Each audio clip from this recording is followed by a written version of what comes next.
जी student, आज के इस लेक्चर में हम लोग जो है वर्क एनर्जी जो चैप्टर है उसके टेस्ट का डिस्कशन करेंगे। तो पहला सवाल है कि the unit of work and displacement travelled each each be increased 4 times. कहते हैं अगर हम फोर्स और डिस्प्लेसमेंट दोनों को 5 गुना बढ़ा दे then the unit of work will be increased by. तो वर्क कितने गुना इंक्रीज होगा? दोनों को हमको 5 5 गुना बढ़ाना है। तो देखिए वर्क का फार्मूला क्या है। वर्क के फार्मूले पे आ जाते हैं। तो वर्क का जो फार्मूला है, work is equal to F D cos theta. F D cos theta. अब याद रख ले कि हम लोगों ने सिर्फ फोर्स को 5 गुना नहीं बढ़ाया, डिस्टेंस को भी 5 गुना बढ़ाया है।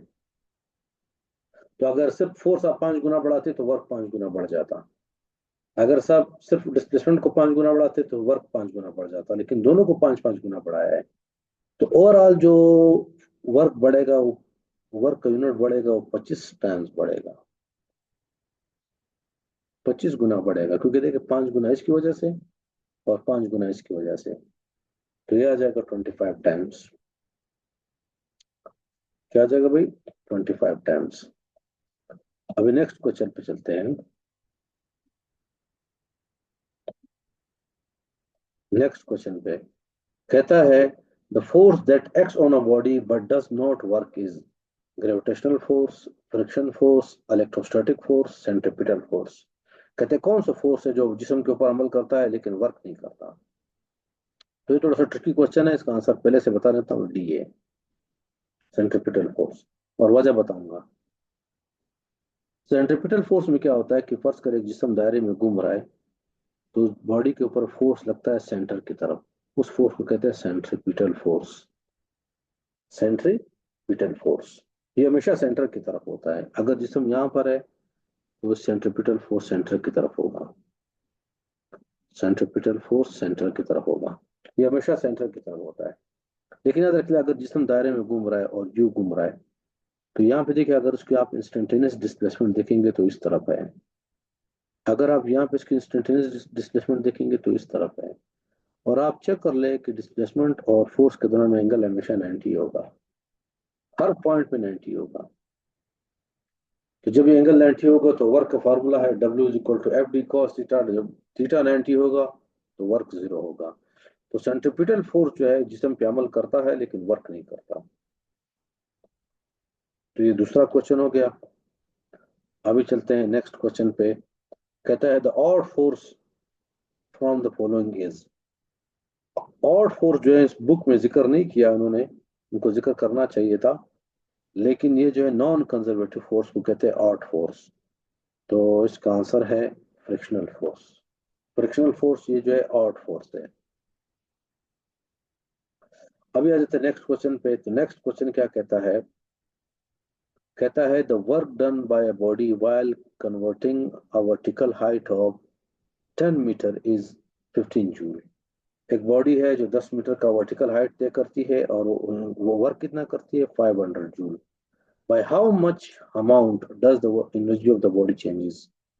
तो कहते हैं बॉडी की एनर्जी कितनी चेंज हुई? तो देखिए हम लोगों ने पढ़ा था कि work energy theorem. Work energy theorem क्या कहता है कि जितना वर्क हुआ उतनी ही जिस्म की काइनेटिक एनर्जी चेंज होगी, या जितना वर्क हुआ उतना ही जिस्म की पोटेंशियल एनर्जी चेंज होगी। तो यहाँ पे देखिए सिंपल सी बात है कि वर्क 500 जूल हुआ तो लाजमी बात है 500 जूल ही एनर्जी चेंज होगी। तो इसका आंसर है बी। इसका आंसर है बी। अभी नेक्स्ट क्वेश्चन पे चलते हैं। कहता है कि when the applied force and displacement covered are parallel to each other then the work done by the body is. कहते हैं अगर अप्लाइड फोर्स और डिस्प्लेसमेंट सेम डायरेक्शन में हो तो वर्क डन क्या होगा? मैक्सिमम होगा। क्योंकि देखिए वर्क के फार्मूले में है W is equal to F D cos theta. जब पैरेलल होंगे तो इनके दरम्यान में एंगल जीरो आएगा और कॉस जीरो 1 के बराबर है। ये तो बहुत इजी क्वेश्चन था। अभी नेक्स्ट क्वेश्चन है। कहता है a man pulling a bag with a force of 15 Newton at an angle of 60 degree with the horizontal plane. If the bag cover a distance of 10 meter, the work done by the human by the man is। तो अभी देख लिया यहाँ पर मैं 15 Newton. मैं next page को लेता हूँ। तो देखिए यहाँ पर मैं लिख लेता हूँ कि जो फोर्स है वो 15 न्यूटन लग रहा है। किस एंगल पे लग रहा है? 60 डिग्री पे लग रहा है। और जो डिस्टेंस कवर किया है आदमी ने बैक को मूव करते, वो मेरे ख्याल में 10 मीटर था। मैं इसको कंफर्म कर लेता हूँ, 10 मीटर था। तो देखिए फोर्स जो लगा रहा था 15 मीटर 60 के एंगल पे, और डिस्टेंस कितना किया? 15 मीटर। तो वर्क डन कितना है बाय द मैन इज कितना है? तो देखिए ये एक बैग है, सूटकेस है, और इसके एक आदमी खींच रहा है। इसका इस तरह बैग है, और उसको आदमी इस तरफ फोर्स लगा रहा है, खींच रहा है। और बैग किस तरफ जा रहा है? ये फर्श का जमीन है, फर्श है, और उसको ऐसे मूव कर रहा है। तो मूव करते करते फर्श कर वो बैग को यहाँ तक लाया, बैग को यहाँ तक लाया। और हॉरिजॉन्टल के साथ एंगल कितना बन रहा है? 60 डिग्री। और ये जो डिस्टेंस उसने कवर किया ये है 10 मीटर। तो वर्क मांग रहा है। तो ये भी बहुत स्ट्रेट फॉरवर्ड इजी क्वेश्चन है। हम लोग फार्मूला यूज करेंगे, तो W is equal to F D cos theta. Values दर्ज कर लेंगे, तो W is equal to 15 newton multiply by 10 metre multiply by cos 60 degree. तो ये कितना आ जाएगा? W is equal to 150 newton into metre multiply by cos 60। तो मैं कॉस 60 की वैल्यू मालूम कर लेता हूँ। कॉस 60 की वैल्यू, तो मेरे पास आ जाएगा कॉस 60 की वैल्यू है 0.5 मल्टीप्लाई बाय 0.5। तो 0.5 को मैं जरूर दूंगा 150 से, अगर में 150, तो ये आ जाएगा 75। 75 newton into metre. Newton into metre को हम लोग कहते हैं जॉल। तो इसका आंसर क्या है? 75। तो ये आंसर है इसका 75।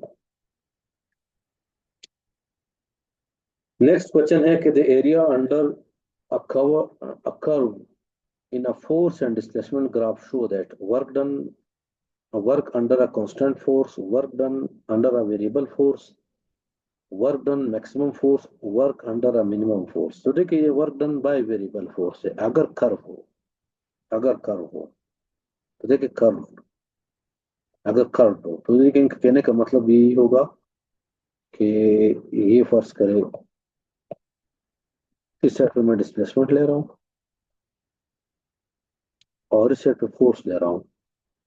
अगर ये ग्राफ कुछ इस तरह से आ रहा है, कर्व आ रहा है, तो इसके अंडर अगर हम लोग एरिया मालूम कर लें, तो ये work done by variable force बताता है। अगर ये स्ट्रेट लाइन होता तो work done bye constant force बताता।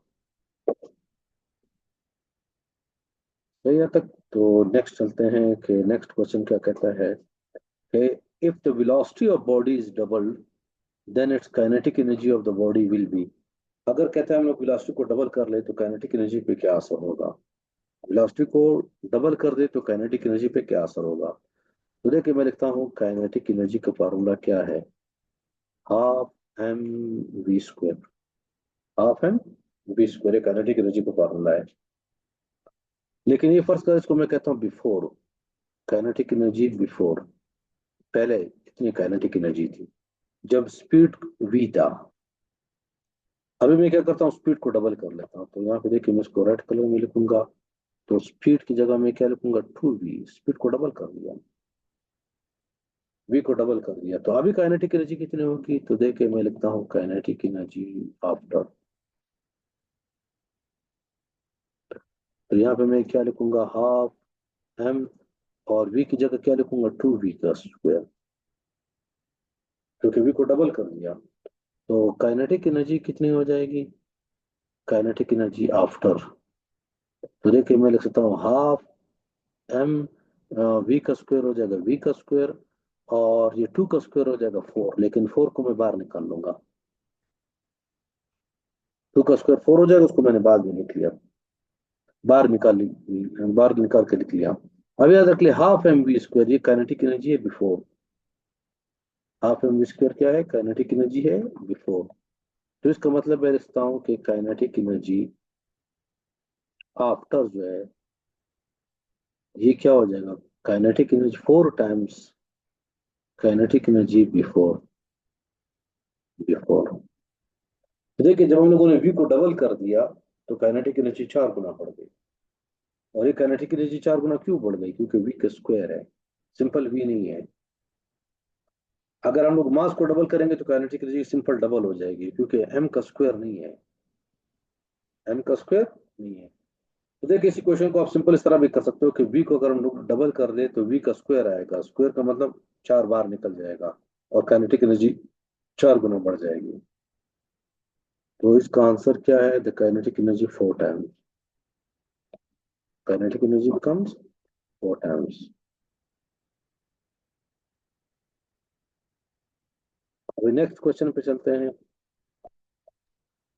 कहता है a bullet of mass 20 gram is fired with a velocity of 2000 metre per second, the kinetic energy of the bullet is, kinetic energy of the bullet is.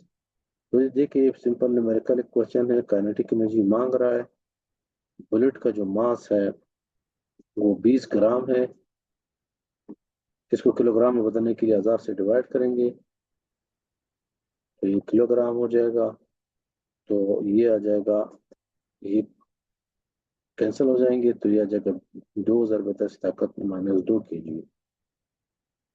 सही, 100 का मतलब 10 की ताकत 2 है और उसके ऊपर ले जाएंगे तो 10⁻² हो जाएगा। और जो स्पीड है ये कितना है,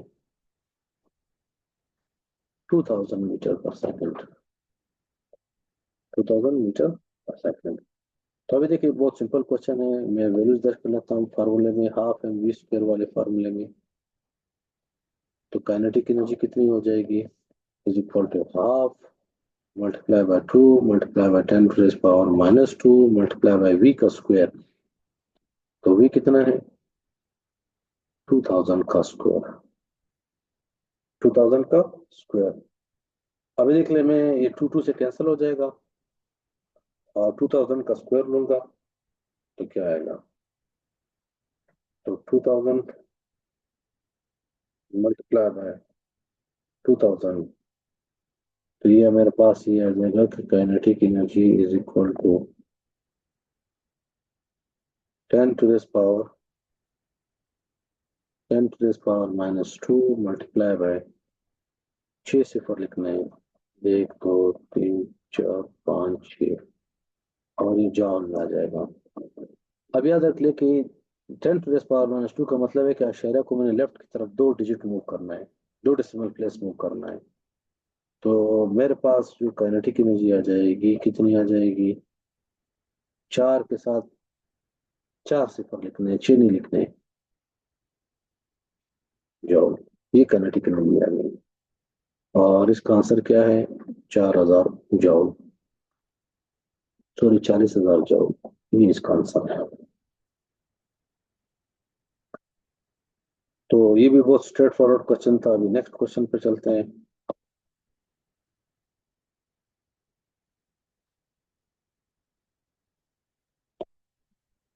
नेक्स्ट क्वेश्चन क्या कहता है, a body of mass 100 gram is raised vertically from a surface of earth in a gravitational field, the potential of body at height 100 metre is।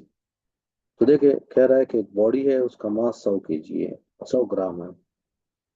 तो किलोग्राम में बदलने के लिए 1000 से डिवाइड करेंगे तो 100 बटा 1000, 1000 तो ये आ जाएगा किलोग्राम। इसका मतलब है m is equal to 0.1 kg। ये सिफर सिफर के साथ कट जाएंगे, 1/10 0.1 आ जाएगा। इसको हम लोगों ने उठाया है कितने मीटर तक, 100 मीटर तक। तो कहता है इस बॉडी की पोटेंशियल एनर्जी आप बताएं, इसकी पोटेंशियल एनर्जी कितनी होगी। तो देखिए पोटेंशियल एनर्जी का फार्मूला हम लोगों ने पढ़ा था, mgh, mgh। अभी इन्होंने जी की वैल्यू का नहीं बताया तो जी की वैल्यू 9.8 ही लेंगे। तो देखिए पोटेंशियल एनर्जी इक्वल टू ये आ जाएगा 0.1 multiply by 9.8 multiply by 100 multiply by 100। अभी अगर 100 को 0.1 से मल्टीप्लाई करेंगे तो ये 10 हो जाएगा, तो हो जाएगा 10 मल्टीप्लाई बाई 9.8, तो potential energy is equal to 10 को 9.8 से मल्टीप्लाई करोगे तो ये आ जाएगा 98 जॉल, 98 जॉल। तो ये आंसर इसका आ गया। नेक्स्ट क्वेश्चन फिर न्यूमेरिकल क्वेश्चन है, तो यहाँ पे थोड़ा स्पेस में फ्री कर लेता हूँ।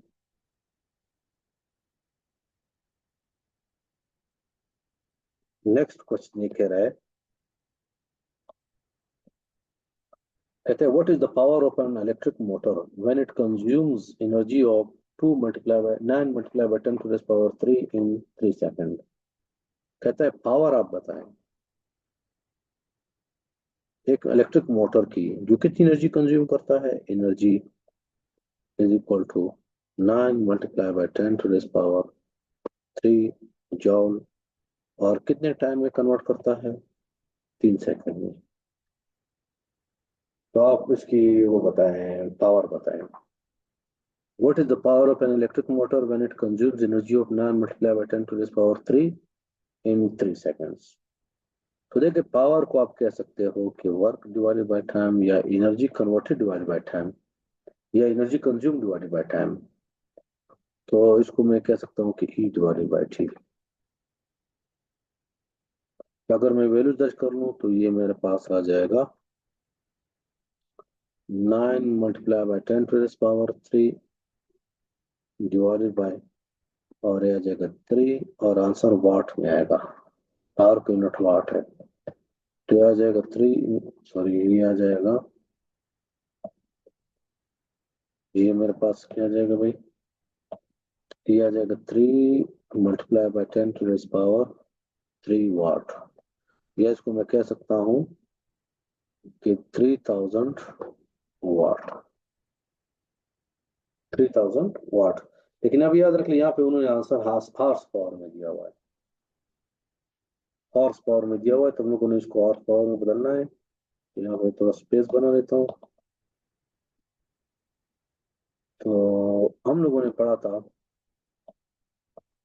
कि 1 हॉर्स पावर 746 वाट के बराबर है। तो इसका मतलब 1 वाट कितने होगा, 1 हॉर्स पावर डिवाइडेड बाय 746, 746। अभी मैंने करना क्या है कि इस पावर को मैं लिख सकता हूँ कि 3000, और वाट की जगह लिखूंगा horse power, horse power divided by 746, 746। अभी सिंपल आप लोगों ने ये करना है कि 3000 को 746 से डिवाइड करना है। तो अगर मैं कहूँ 3000 को डिवाइड बाय 746 से, तो तकरीबन ये आता है 4.02, तकरीबन राउंड ऑफ करके हम लोग कह सकते हैं 4 हॉर्स पावर, 4 हॉर्स पावर। तो इसका आंसर आ गया डी। नेक्स्ट कहता है कि the absolute potential energy of a body at the surface of earth is, absolute potential energy body की अर्थ सरफेस के ऊपर कितनी होती है। तो उसके लिए आप लोगों ने एक फार्मूला पढ़ा था कि P is equal to G M, capital M divided by R, capital M small M divided by R. Capital M mass of earth है, small M mass of body है, और आर अर्थ का रेडियस है। तो इसका तो स्ट्रेट फॉरवर्ड सी answer है। नेक्स्ट क्वेश्चन है कि what is the value of potential energy of a body at the height where the value of G is 0। जब हम लोग ऑब्जेक्ट को इतना दूर ले जाएं कि जहाँ पे जी की वैल्यू 0 हो जाए, तो वहां पे ऑब्जेक्ट की पोटेंशियल एनर्जी क्या होगी, 0 होगी। सही। नेक्स्ट क्वेश्चन है कि when the velocity of a body of mass 10 kg इज increased from 2 metre per second to 8 metre per second, then the work done on the body is. अभी थोड़ा सा ट्रिकी क्वेश्चन है। कहता है एक बॉडी है, इसकी वेलोसिटी को हम लोगों ने, जिसका मास, बॉडी का मास 10 ग्राम है, 10 किलोग्राम है, इसकी वेलोसिटी को हम लोगों ने 2 से 8 कर दिया है। तो आप बताएं कि इस बॉडी के ऊपर कितना वर्क हुआ है। तो देखिए बॉडी का मास जो है वो है 10 kg, बॉडी की इनिशियल वेलोसिटी है 2 मीटर पर सेकेंड, बॉडी की फाइनल वेलोसिटी है 8 मीटर पर सेकेंड। तो हम लोगों ने वर्क मालूम करना है। तो वर्क किस तरह मालूम करेंगे? सिंपल सी बात है, work is equal to change in kinetic energy. तो हम लोग काइनेटिक एनर्जी में चेंज मालूम कर लेंगे। तो जितना हम लोगों ने काइनेटिक एनर्जी में चेंज मालूम कर लिया, ये वर्क एनर्जी थ्योरम के मुताबिक किसके बराबर होगा? वर्क के बराबर होगा। तो काइनेटिक एनर्जी में चेंज कितना आएगा? तो इसको हम लोग लिख सकते हैं is equal to 1/2 mvf² minus 1/2 mvi²। mvi²। तो पहले हम लोग चेंज इन काइनेटिक एनर्जी मालूम कर लेंगे, और जो चेंज इन काइनेटिक एनर्जी है उतना ही वर्क हुआ है। अभी थोड़ा इसको सिंप्लीफाई करके मैं सारा लिख सकता हूँ कि 1/2 को भी कॉमन ले लिया, m को भी कॉमन ले लिया, तो ये क्या हो जाएगा? vf² minus vi²। vi²। अभी अगर मैं यहाँ पे वैल्यूज दर्ज कर दूं, तो अगर मैं यहाँ पे वैल्यूज दर्ज कर दूं, तो ये मेरे पास कितना आ जाएगा? डेल्टा के इज इक्वल टू 1/2 m10 है। मास बॉडी का कितना? 10 है। फाइनल वेलोसिटी 8 है, 8 का स्क्वायर हो जाएगा 64, माइनस 2 का स्क्वायर हो जाएगा 4, और इसका यूनिट जॉउल में आ जाएगा। तो इसका मतलब है काइनेटिक एनर्जी में जो चेंज होगा ये आ जाएगा 5, और 64 में से आप जो है माइनस करें 4 को, तो ये आ जाएगा 60 जॉउल। और इसको मैं लिख सकता हूँ कि काइनेटिक एनर्जी में जो चेंज है ये आ जाएगा 300 जॉउल। 300 जॉउल। तो इसका ऑप्शन क्या है? 300। सही। अभी नेक्स्ट क्वेश्चन है कि which force is non conservative? कौन सा फोर्स जो है नॉन कंजर्वेटिव? हम लोगों ने पढ़ा था ग्रेविटेशनल फोर्स कंजर्वेटिव है, इलेक्ट्रोस्टैटिक फोर्स कंजर्वेटिव है, फ्रिक्शनल फोर्स जो है वो नॉन कंजर्वेटिव है। नॉन कंजर्वेटिव है। नेक्स्ट क्वेश्चन है कि which of the following sources of energy is not fossil fuel? कहते हैं इसमें कौन सा फॉसिल फ्यूल नहीं है? तो कोल है, यूरेनियम, सॉरी ऑयल है, गैस है, लेकिन यूरेनियम नहीं है। इसका मतलब इसका ऑप्शन जो है वो यूरेनियम होगा। और जो लास्ट क्वेश्चन है, कहते हैं conventional methods of energy extraction is. Conventional या नॉन रिन्यूएबल एनर्जी सोर्सेज है वो बायोमास है, इसको हम लोग आप दोबारा रिप्लेनिश नहीं कर सकते। हाइड्रो पावर जो है वो रिन्यूएबल है, कन्वेंशनल है, विंड कन्वेंशनल है, सॉरी नॉन कन्वेंशनल। कन्वेंशनल का मतलब नॉन रिन्यूएबल। तो उसमें नॉन रिन्यूएबल क्या है? बायोमास पावर है। तो ये तो टेस्ट डिस्कशन, आप लोग अपने इसके रिजल्ट के साथ इसको कंपेयर कर लें।